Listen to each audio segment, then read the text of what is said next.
선생님, 어, 선생님. 그럼 그날 유진아, 우리 수연 얘기 그만할까? 그날 미술지도 끝나. 진짜 유진아!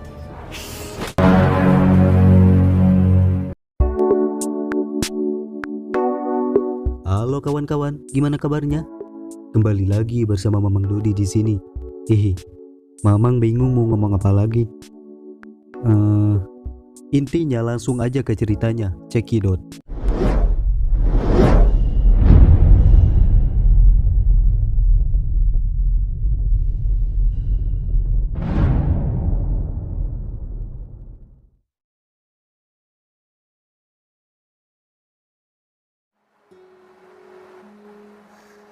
Film diawali dengan memperlihatkan kepada seorang gadis yang sedang berjalan sendirian di atas jembatan pada malam hari. Gadis itu bernama Soyun. Terlihat Soyun sedang mengalami sedih yang luar biasa. Namun tiba-tiba saja ia dihampiri oleh sebuah mobil dan menghadangnya. Dan nampaknya di sini Soyun dibawa oleh mobil tersebut.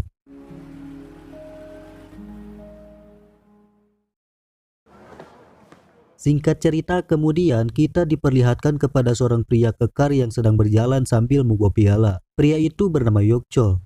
Di sini ia terlihat kesal dan menghampiri orang-orang yang sedang makan di sebuah restoran, yang mana orang-orang tersebut merupakan teman-teman dan pelatih tinju anaknya. Lalu ia memarahi pelatih anaknya itu dan menganggapnya ia adalah seorang penipu. Tidak terima disebut penipu, si pelatih pun nampak kesal kepada Yokchol, serta wakil ketua asosiasi pun juga ikut marah kepadanya, sehingga terjadilah pertengkaran di arah mereka.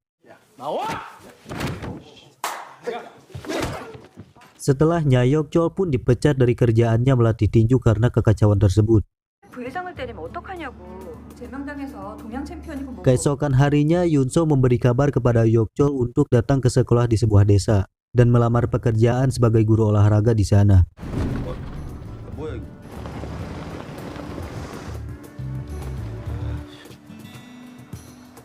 아 여기 들어오는 입구 쪽에 Sambil menunggu, ia tak sengaja di sana melihat brosur orang hilang seorang gadis SMA. Orang hilang tersebut adalah Soyun, gadis di awal tadi.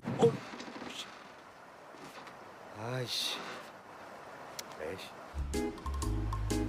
Singkat cerita, sesampainya di bengkel, ia tiba-tiba saja melihat 4 orang gadis SMA sedang bertengkar di sebuah gang. Di sini kita akan diperkenalkan kepada seorang siswi yang bernama Eugene. Dan Eugene ini merupakan sahabatnya Soyun yang di awal tadi, yang mana ia sedang mengancam akan membunuh mereka jika sahabatnya Soyun tidak kembali. Di tengah pertengkaran, Yokchol pun datang menghampiri dan memisahkan mereka. Namun di sini gadis-gadis tersebut menghiraukan dan malah nembal kepada Yokchol. Selanjutnya Yokchol bertemu dengan seorang polisi yang bernama Dongsu di sana, yang ternyata si Dongsu ini merupakan murid Yokchol dulu ketika masih melatih tinju. Scene berpindah kepada Eugene. Setelah pulang sekolah, ia pergi ke rumah neneknya Soyun, sahabatnya yang hilang. Di sini sang nenek terus menanyakan tentang cucunya Soyun kepada Eugene. Namun Eugene mengatakan kepada sang nenek agar tidak terlalu cemas karena dirinya sudah 민망하지. 뭐야? 야, Malam harinya terlihat Yokchol sedang berlatih tinju.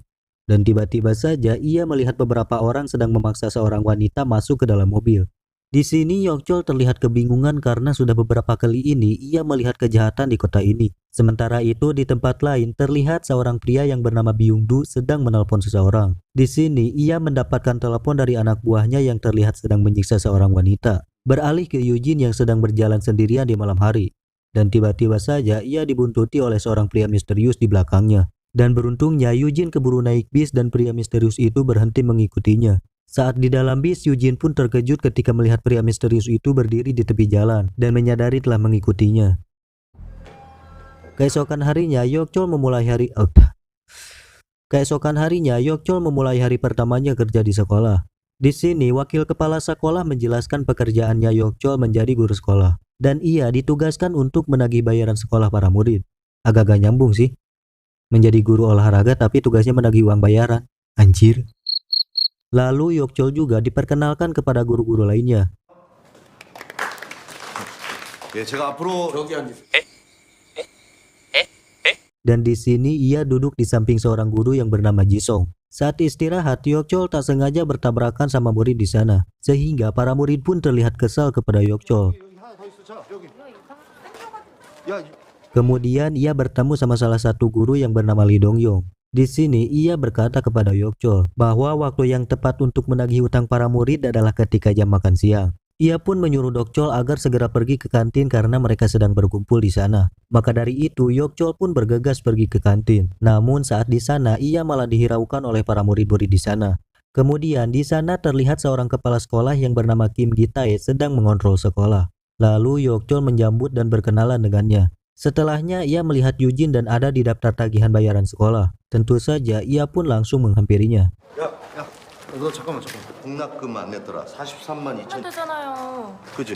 아니, Kemudian ia pun menanyakan tentang Soyun yang sudah 1 tahun tidak membayar sekolah. Mendengar hal itu, Yujin pun tampak kesal karena Yok-chol tidak tahu apa yang sudah menimpa Soyun sahabatnya itu. 이 동네 애들은 왜 이렇게? Setelahnya ketika di ruang guru terlihat Yujin sedang dimarahi oleh guru karena ia telah memasang brosur Soyun di sekolah tersebut. Shin berpindah kepada Yok-chol yang ingin buang air. Namun tiba-tiba saja ia melihat Jisung keluar dari toilet wanita. Tentu saja ia pun merasa heran. Lalu saat buang air, ia tak sengaja melihat Yujin sedang memanjat pagar sekolah dari jendela. Setelah menyadari itu, ia pun langsung bergegas pergi untuk mengikutinya. Ketika di jalan, Yok-chol melihat ada kampanye calon gubernur di sana, yang mana calonnya itu Kim Gi-tae yang merupakan sang kepala sekolah. Namun di saat ia berceramah, tiba-tiba saja ada orang yang berteriak bahwa semua penjabat di kota ini adalah seorang pembohong.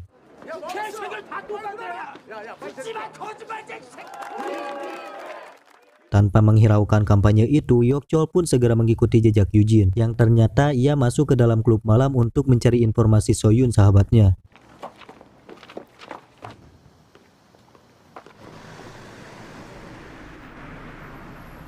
Ketika di dalam, ia bertemu dengan om-om di sana dan menanyakan tentang sahabatnya itu dengan menunjukkan brosur orang hilang. Namun di sini, om-om tersebut malah mengusir Yujin untuk segera pergi dari sana.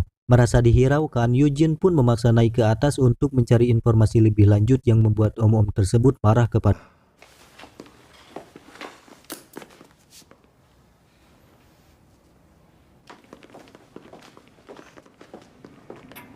Ketika di luar, mereka dihampiri oleh seorang wanita yang bekerja di klub malam tersebut. Tentunya Yujin pun langsung menanyakan tentang Soyun kepadanya. Lalu wanita itu mengatakan bahwa mereka harus bertanya kepada Madam Isel, karena cuma dia yang segala mengetahui hal apapun di klub malam. 죄송해요, 여자가 돼서. 아, 예. Saat pulang, Yojin mengatakan kepada Yok-chol bahwa dirinya gak akan pernah menyerah untuk mencari informasi Soyun sahabatnya. Namun saat ditanya rumahnya di mana oleh Yok-chol, tiba-tiba saja Yujin minta diturunkan di tengah jalan dan memilih pulang dengan jalan kaki saja. 어른들은 몰래. Sehingga saat di terowongan ia diikuti oleh sebuah mobil di sana dan hendak menculiknya. Namun beruntungnya HP-nya Yujin ketinggalan di mobilnya Yok-chol dan ia pun menyadarinya. Maka dari itu Yok-chol pun bergegas putar balik berniat untuk mengembalikan ponselnya Yujin yang tertinggal di mobilnya. Dan saat tiba di terowongan, ia terkejut dengan mobil hitam dengan pria misterius di depannya dan melihat Yujin dalam keadaan pingsan. Dan beruntungnya Yujin tidak sempat dibawa oleh pria misterius itu dan memilih kabur setelah melihat mobilnya Yok-chol. Sementara itu di sisi lain, Byung-du sedang menjamu para polisi di dalam bar. Di sini ia berniat untuk menyogok mereka agar para polisi tersebut tidak ikut campur dalam bisnis yang ia jalankan. 네, 수고하셨습니다. Beralih lagi ke Yok-chol. Setelah kejadian itu, Yok-chol pun membawa Yujin ke rumah sakit dan di sana juga ada para polisi.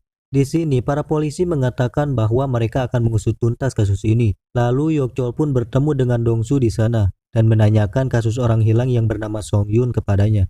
Dong-su pun menjawab bahwa membuat surat kasus ini harus butuh persetujuan dari wali. Singkat cerita, keesokan harinya Yok-chol pun pergi ke rumah neneknya Soyun guna meminta tanda tangannya untuk surat orang hilang. Lalu surat itu pun diberikan kepada Dong-su. Namun karena terlalu lama mengurus surat tersebut, Yok-chol pun sampai telat datang ke sekolah. 님 선거도 얼마 남지 않았으니까 빨리빨리 사람도 빠짐없이 투표. Saat istirahat, Yok-chol bertanya kepada guru lain perihal hilangnya Soyun murid sekolah tersebut. Namun jawaban guru itu terlihat seperti tidak peduli dengan kasus ini. Selanjutnya Yok-chol bertemu dengan Yujin. Di sini Yujin berkata bahwa dirinya harus bergegas menemui Madam Isel. Namun Yok-chol melarang tindakannya itu karena sangat berbahaya untuk dirinya. 선생님은 그냥 그냥 애들 돈이나 뜯고 다니세요. 아니 내가 유진아, 무슨 일 있니? Shin berpindah ke Dongsu. Di sini ia sedang dimarahi oleh atasannya karena membuat laporan orang hilang tersebut atas permintaan Yokchol. Kemudian beralih lagi ke Yokchol yang sedang melihat Yujin lagi jalan berdua dengan Jisung. Tak lama dari itu, ia juga melihat asap rokok berasal dari jendela toilet wanita. Tentu saja ia langsung bergegas pergi ke sana untuk menegur siswi nakal yang lagi pada ngudut. 이 놈의 자식들 이거. 야 임마 담배 들고 나와. 안 이 폈는데요? 새끼들이 이게 증거 있어 어디서? 너네 이거 야 임마. Namun saat masuk toilet, tiba-tiba saja ia melihat kamera yang dipasang tersembunyi. Maka dari itu ia pun segera melapor kepada wakil kepala sekolah. Namun sesampainya di sana, ia malah dimarahi olehnya akibat tindakan Yokchol melapor polisi tentang kasus Soyun. Mendengar hal itu, ia pun mengurungkan niatnya untuk melihatkan kamera yang ditemukannya itu. Setelahnya, ia pun penasaran dengan isi kamera tersebut. Dan pas diputar, ia pun terkejut bahwa yang memasang kamera tersebut adalah guru Jisung. Yokchol pun bergegas pergi ke meja kerja Jisung untuk mencari tahu lebih lanjut. Dan ternyata ia di sini dibuat terkejut lagi ketika melihat chat percakapan Jisung bersama Soyun di laptopnya. Maka dari itu ia pun langsung menelpon Yujin karena ia sedang bersama guru Jisung. Namun sayangnya teleponnya itu malah diabaikan oleh Yujin. Tapi di sini Yokchol terus-terusan menelpon Yujin karena mengkhawatirkannya. Dan ketika di dalam mobil, Yujin pun akhirnya mengangkat telepon dari Yokchol. Tentu saja Yokchol pun memberitahu tentang guru Jisung yang sebenarnya dan memintanya agar mengirimkan lokasi keberadaannya saat ini. 너 걔 만나지 말고 나중에 그놈이 드네 화장실에다 몰래카메라 설치. 아니 그리고 그 수연이 없는 거야? 야 그럼 어디로 가는지 문자로 알려줘. Lalu Yujin pun mengirimkan pesan kepada Yokchol bahwa dirinya sekarang akan menuju lokasi rumahnya guru Jisung. Kemudian di tengah perjalanan Yujin menanyakan tentang Soyun kepada guru Jisung. Namun di sini guru Jisung tidak ingin membahas soal Soyun sambil murang-maring. Hingga akhirnya 진짜 유진아! kemudian Yujin pun disekap di rumahnya. Dan ketika sadar, Yujin melihat ponsel Soyun di suatu ruangan. 유진아, 네가 미워서 때린 게 아니야. 다 오해라니까. Tak lama dari itu, Yokchol datang untuk menyelamatkan Yujin. Setelah ia melihat Yujin lagi disekap dari luar, tanpa basa-basi ia pun langsung menghancurkan pintu untuk masuk dan menghajar Jisung secara habis-habisan.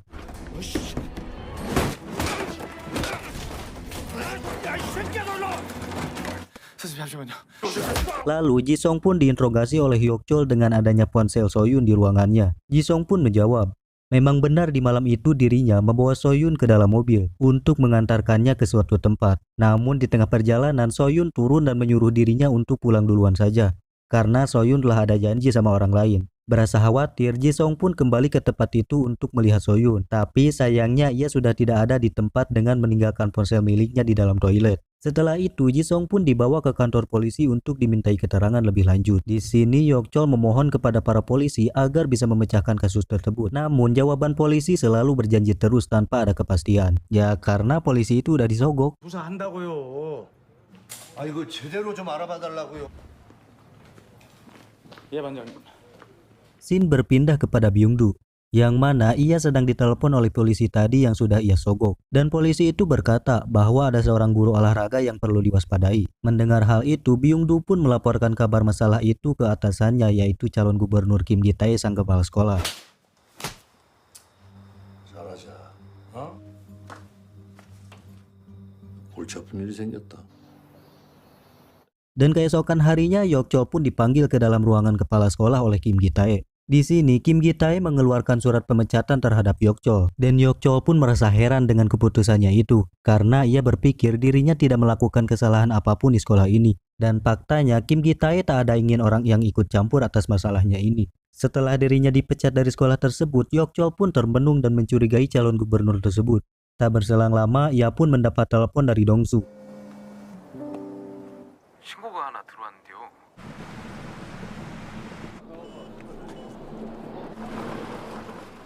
Sesampainya di sana, Yokchol dikejutkan dengan adanya mayat wanita di sebuah kolong jembatan yang sedang dievakuasi. Di sini, Dongsu mengatakan bahwa mayat wanita tersebut adalah Soyun. Dan tak berselang lama, Yujin pun datang ke lokasi itu dan mengetahui bahwa mayat wanita itu adalah mayatnya Soyun, sahabatnya. Tentu saja ia pun merasakan sedih yang sangat luar biasa dan masih tak percaya sahabatnya itu meninggal dengan cara seperti itu.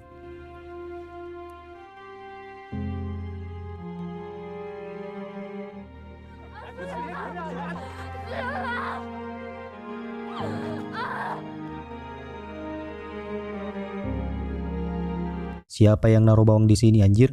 Singkat cerita, ketika di kantor polisi, Dongsu ingin mencari barang bukti yang diberikan oleh Hyokchol. Namun sayangnya aksinya itu ketahuan oleh atasannya melalui CCTV. Di tempat lain, Yujin dan Hyokchol pergi ke rumah sakit untuk menjenguk nenek Soyun yang ternyata sedang sakit memikirkan Soyun cucunya. Beralih lagi kepada Dongsu yang sedang membetulkan ponselnya Soyun. Setelah ponselnya kembali berfungsi, Dongsu pun mencari bukti dan langsung menelpon Hyokchol untuk memberikan kabar tersebut. Di sini ia mengatakan bahwa ia melihat chat percakapan terakhir Soyun bersama Madam Isel. Tapi tiba-tiba setelah mendengar hal itu, Hyokchol pun berpamitan kepada Yujin untuk pergi ke klub malam dan menemui Madam Isel di sana. Setelah bertemu, Hyokchol pun langsung menanyakan tentang kasus yang menimpa Soyun. Madam Isel pun menjawab bahwa Soyun di sini akan dijadikan budak oleh calon gubernur Kim Gi-tae untuk nafsu komisaris polisi setempat. 화장실 좀 다녀올게. 알았어. 내가 금방 갈게. 울었어? 여기서 뭐 하고 있어? 저 할머니가 아파서 그러는데 Setelah perbincangan selesai, tiba-tiba saja mereka dikejutkan dengan kedatangan Byung-du dan anak buahnya yang ingin menghabisi Hyokchol. 어이, 여기 잠깐만. 형님 데리고 나갈까요? 아, 잠깐만. 나...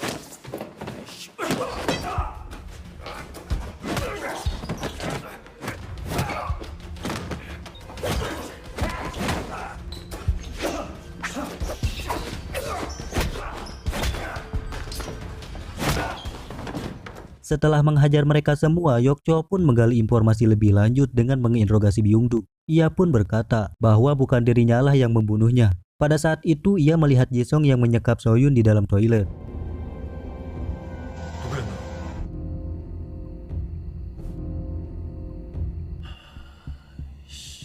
Dan ia juga menjelaskan bahwa Jisung merupakan anaknya calon gubernur Kim Gi-tae. Di saat bersamaan, Yujin yang sedang pergi ke toilet tiba-tiba saja ia disekap oleh pria misterius. Scene beralih lagi kepada Hyokchol. Saat di perjalanan pulang, ia ditelepon oleh Dongsu dan mengatakan bahwa Jisung baru saja dibebaskan dari tahanannya. Setelah mendengar hal itu, ia pun langsung menelpon ke rumah sakit untuk menanyakan keberadaan Yujin. Namun sayangnya ia tak ada di rumah sakit dan hilang. Hyokchol pun langsung menyadari bahwa Yujin diculik oleh Jisung. Yang ternyata pria misterius itu selama ini adalah Jisung. Maka dari itu Hyokchol pun bergegas pergi ke rumah Jisung. Akan tetapi sesampainya di sana, Hyokchol tidak melihat keberadaan Yujin dan Jisung di rumah sebelumnya. Dan ketika masuk kamar Jisung, ia pun melihat sebuah gambar ruangan rahasia dan petunjuknya. Setelah itu ia pun langsung pergi ke lokasi ruangan rahasia tersebut. Sementara itu Yujin sedang disekap oleh Jisung. Lalu tak lama kemudian ayahnya Jisung, Kim Gi-tae, datang ke tempat tersebut.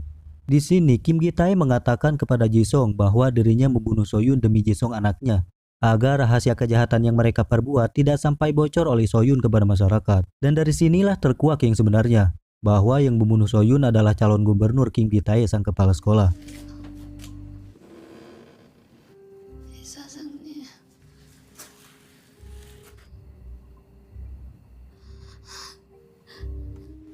아무한테도 얘기 안 해. 살려주세요.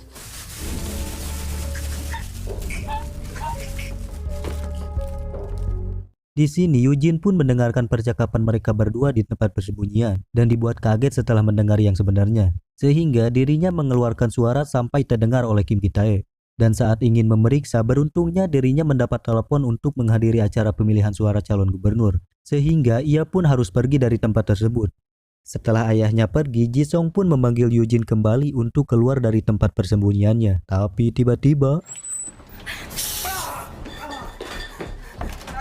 di sini Yujin kebingungan mencari jalan keluar karena pintu keluarnya terkunci. Hingga akhirnya ia pun memutuskan bersembunyi di bawah meja. Lalu Jisung pun mengejarnya. Dan di sini ia sudah mengetahui bahwa Yujin sedang bersembunyi. Sehingga dirinya memecahkan semua gelas yang ada di sana untuk mencegah Yujin bisa kabur. Merasa terancam, Yujin pun keluar dari persembunyiannya. Dan tentunya dirinya menginjak pecahan gelas yang berserakan di lantai yang membuat dirinya terluka dan meringis kesakitan. Sehingga teriakannya itu terdengar oleh Hyokchol yang sedang mencarinya.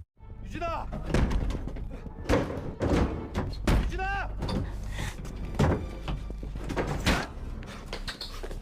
유진아! 유진아, 정신 차려봐. Di sini Hyokchol sempat ditikam oleh Jisung. Namun pada akhirnya ia berhasil melumpuhkan si guru cabul tersebut hingga pingsan, entah itu sudah mati. 이런 개새끼가.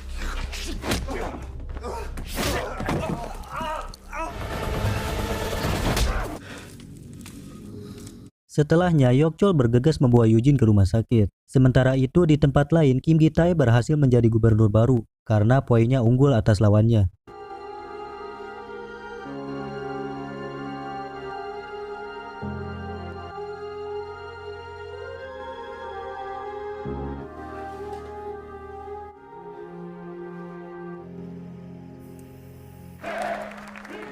Dan ketika di perjalanan pulang, mobil Kim Gi-tae tiba-tiba saja tabrakan dengan mobil lain.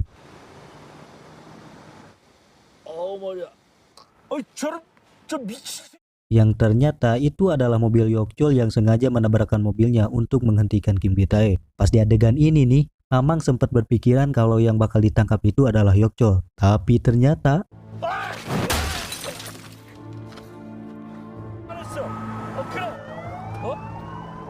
ya, Kim Gi-tae lah yang ditahan karena rahasia kejahatannya selama ini kini telah terbongkar yang telah membunuh Soyun.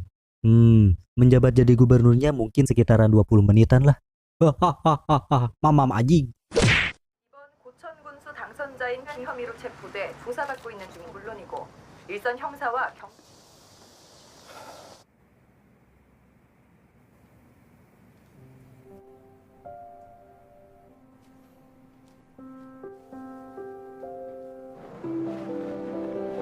Dan film pun tamat.